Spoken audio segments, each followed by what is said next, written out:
পুজোতে তো এতগুলো মেকআপ কিট কিনে নিয়েছো, কিন্তু কিভাবে লং লাস্টিং মেকআপ ক্রিয়েট করবে সেটা বুঝতে পারছো না। চলো দেখি। প্রথমে আইস ম্যাসাজ করে রেগুলার টোনার এবং ময়শ্চারাইজার অথবা ময়শ্চারাইজারের জায়গায় সিরাম ইউজ করে নেবে। 1.5 মিনিট অপেক্ষা করবে, তারপর একটা প্রাইমার ইউজ করবে, তারপর কারেকশন করবে যদি তোমার স্কিনে কোনো প্রবলেম থাকে। তারপরে যে কোনো একটা ফাউন্ডেশন ইউজ করতে পারো। আমি রিকোডের ফাউন্ডেশনটা ইউজ করেছি, তোমরা এই ইনসাইটের ফাউন্ডেশনটা ইউজ করতে পারো।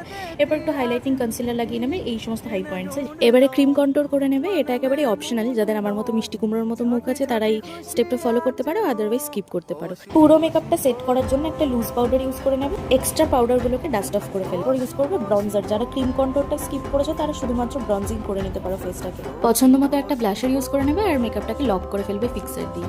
আর একটা হাইলাইটার, এটা তো একটা গেম চেঞ্জার প্রোডাক্ট, আমার তো ভীষণ ভালো লাগে, সব থেকে ফেভারিট পার্ট। তারপর একটা লিপস্টিক ইউজ করে নেবে। আমার তো দুটো লিপস্টিক একসাথে ইউজ করতে খুব ভালো লাগে। আর এই আই মেকআপটা কিন্তু ভিডিওর সেকেন্ড পার্টে আসছে।